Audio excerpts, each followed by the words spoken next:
Big Descriptions disrupts traditional educational methods. And why do we do that? Because we want to help humans thrive where they are, building better communities. One way that we do that is the Elephant in the Room Unboxed, where we give our audience members the tools and the resources to have those uncomfortable conversations and do it in a humane and anthropological way. We're doing this in partnership with Respect Diversity, another organization that is committed to doing the work with us. Each episode will have a different host and a different guest talking about uncomfortable conversations or uncomfortable topics and giving you the resources of how to navigate them. Let's get uncomfortable. Hello and welcome back to Elephant in the Room Unboxed. We talk about how culture is disrupted through modern art, through modern work, by research, by engagement with the cultures around us. Today, our honored guest is Jabee Williams, an award-winning hip-hop artist, actor, community builder, and entrepreneur.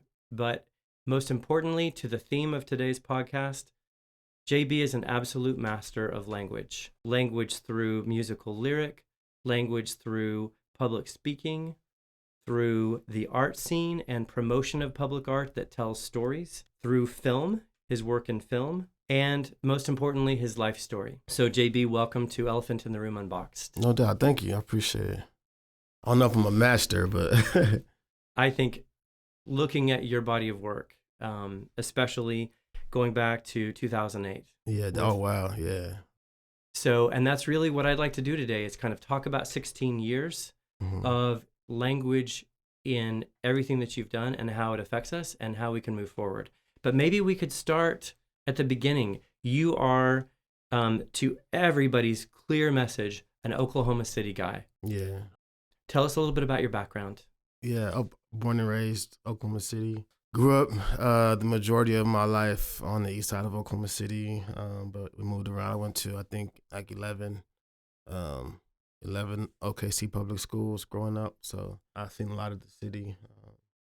Started doing music in high school, just as a way to express myself and as a way to cope with a lot of things I was dealing with, and yeah, from there it just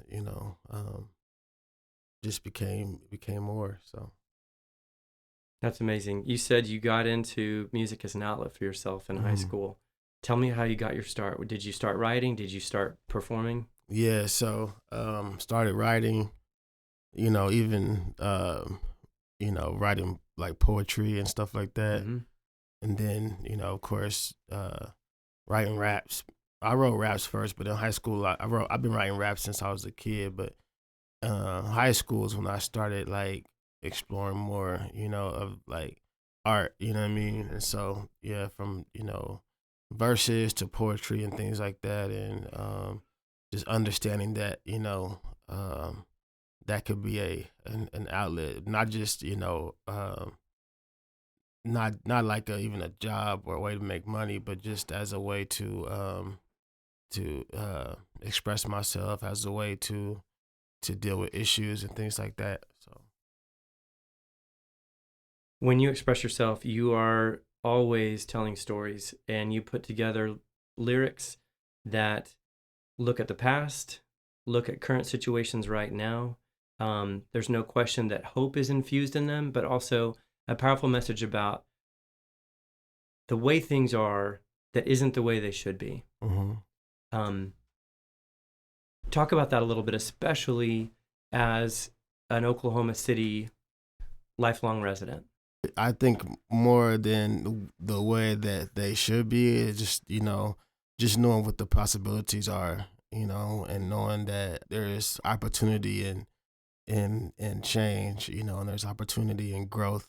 Just trying to use my words and use music and use art to kind of translate some of those messages and some of those ideas, because I've seen so many things, and when I say I've seen so many things, I'm talking about like bad stuff, you know what I mean?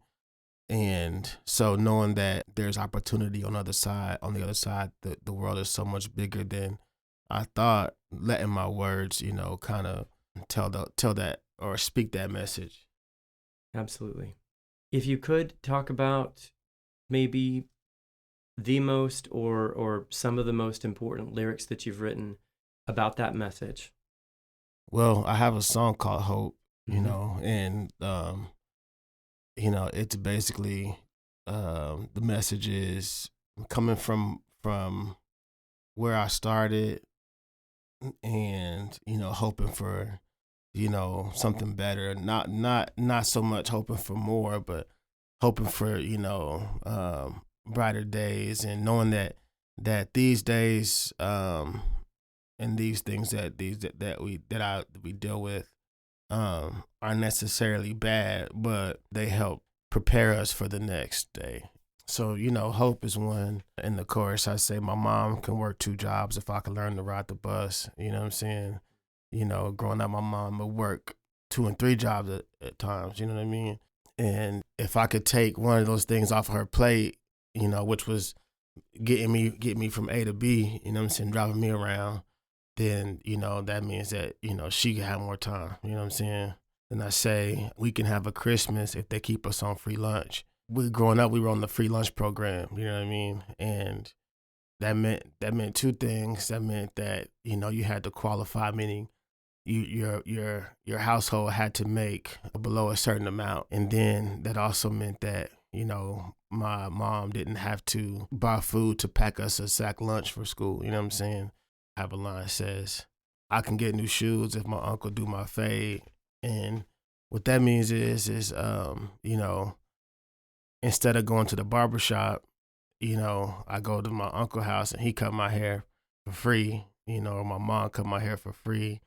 And then I'm saving that money that I would have used to go to the barber shop, save that up to get shoes. You know what I'm saying? Just things like that. I say, let them cut the lights. We heat our house with the oven. You know what I mean? Like, I can get new clothes if I could share them with my brother. You know what I mean? Like, just the knowing that, like, all these things make us who we are, and they prepare us for life. That's one that I think of. Hope comes from resilience. Yeah, no doubt. You learned how to help your mom manage. Mm-hmm. You've learned how to adapt and find other ways to make things work. Mm-hmm. Not that you or your mom or anyone connected to your family would have chosen the situation. You used what you had and you adapted, and that's what allows you hope. Yeah, no doubt. Yeah. Yeah. And yeah, you said it right. The system isn't designed to be fair, though, also. And some of the lyrics that I think of the song Savior. Mm-hmm. And I know that was a collaborative work, but that's your voice in it. Mm-hmm. Dang, yeah. Talk about, if you could, talk about that song for a second. I think, one, it speaks very clearly to a really powerful presence of both religion and faith in Oklahoma, and I see them differently. Mm-hmm. But there is a message about how, well, even just the idea of salvation, the idea of someone or some process that can make things better than they are. It doesn't always feel available, and it doesn't always feel authentic. So I'd love your perspective on that song and kind of the broader message that comes from that, because that is your voice. Growing up, faith has always been a big part of our life, and I try to express my faith in my music, and I think it's important. Sometimes for us, that was all we had was our faith. That was all we had was God. You know what I mean?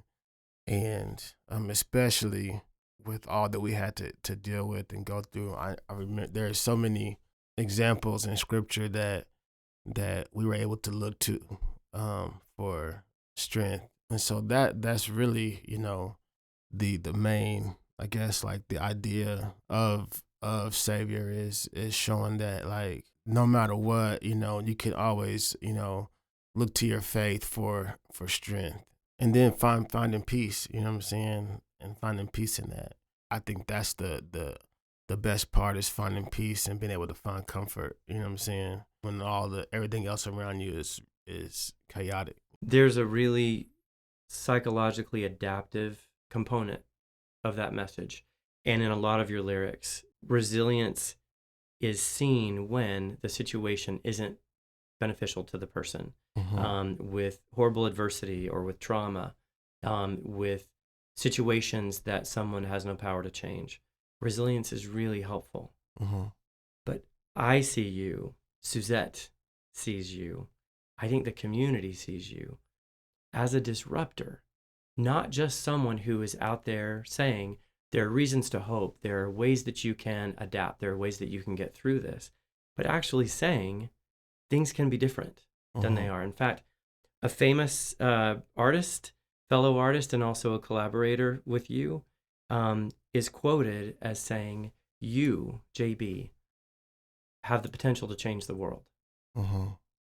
And I know many people that believe that. When we see you out in the city, when we see you on media, when we listen to you, when we look at the art projects that you've helped create, when we go to the East Side and see the incredible renaissance of business and healthy community, the different ways that people are coming together, you're all over that.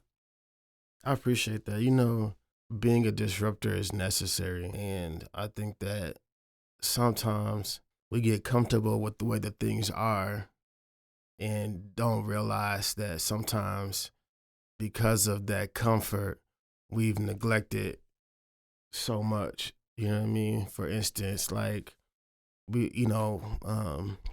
of the issues that we had to deal with on the East Side was redlining, right? In the past, banks they wouldn't loan black people money for homes and for businesses, right? But in the past, they did it because of racism, right?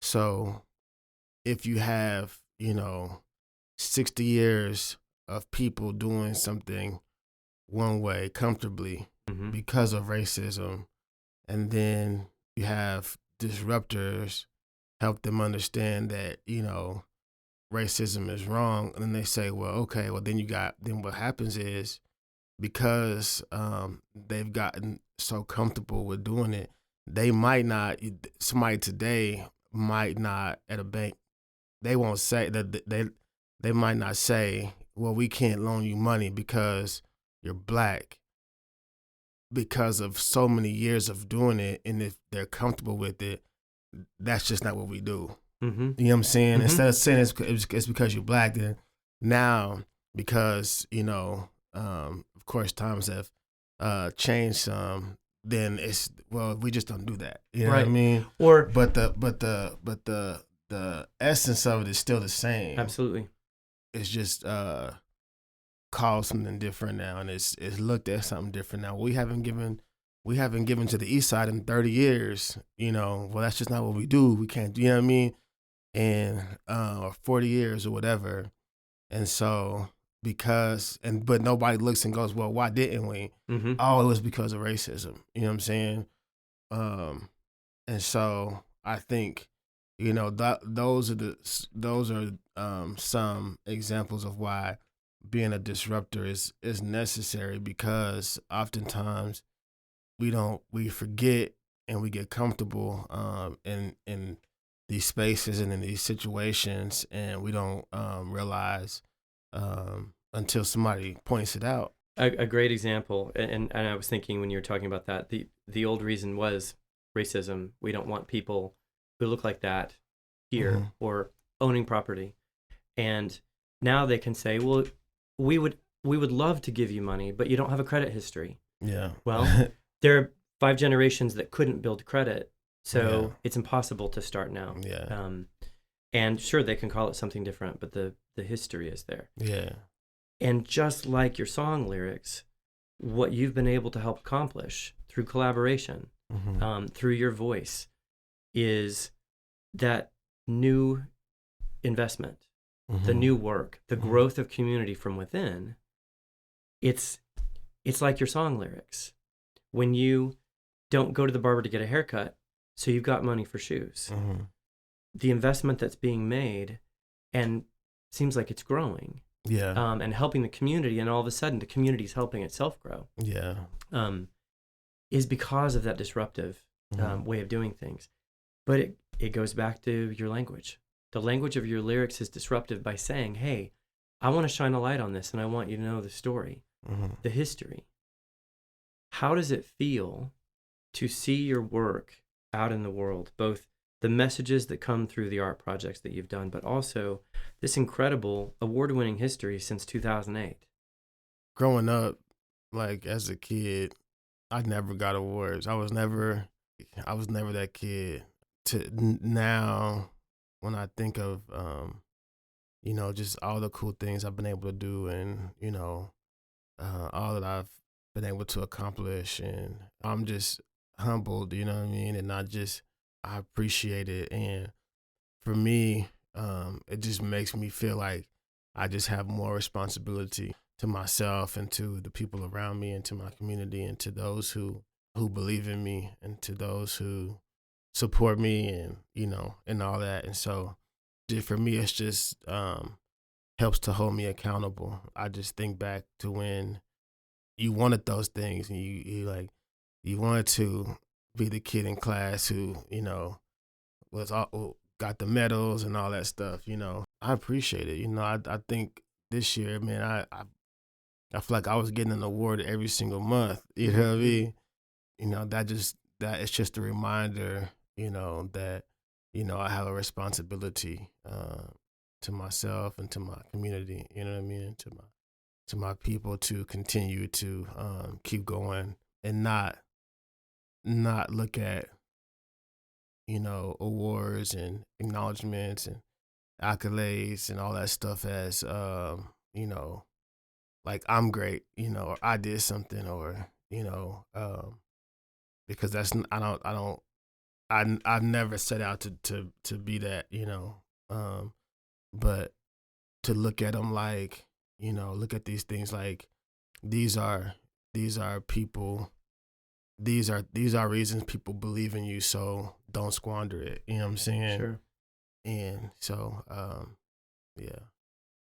Speaking of investing in people and feeling responsible to keep moving forward in this work, I know you've been collaborating with a local small private school called Odyssey Leadership Academy. Mm-hmm. What are you trying to give the kids in that school for their future? Just something different, whenever they ask me to come teach, the course that I teach is hip hop studies course, and I teach it usually on a college level. You know what I mean? I teach it at ACM.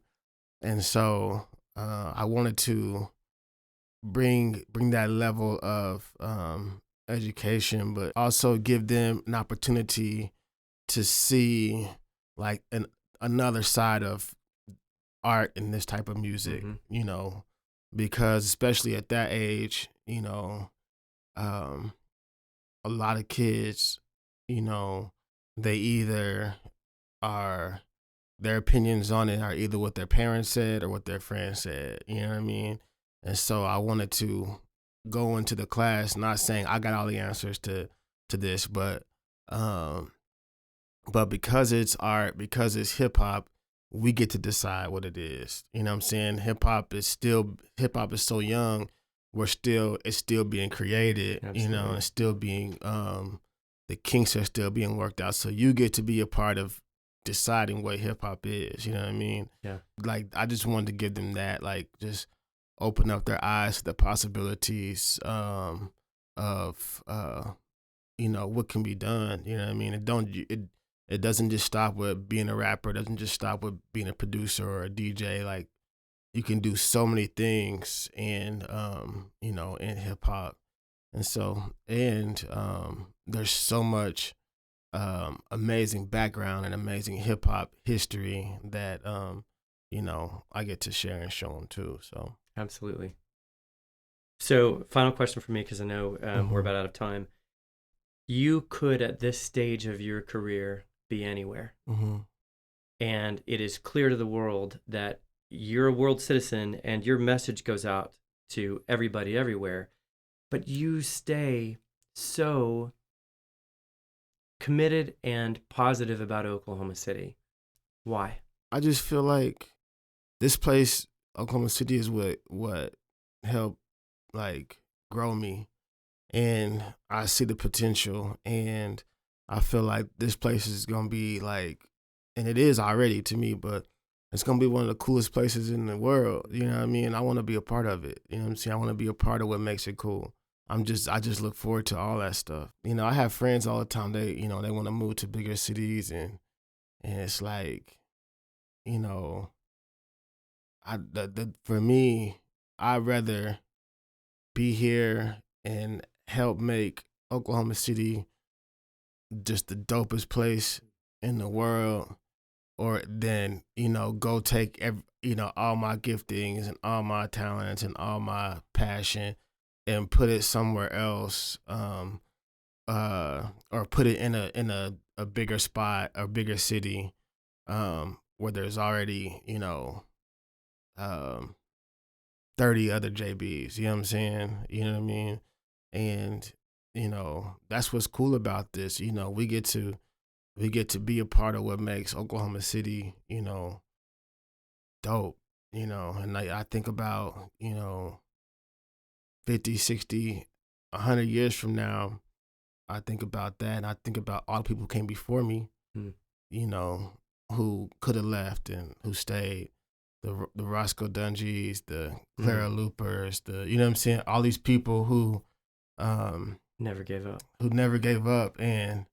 and their footprints are still in the city. You know what I mean?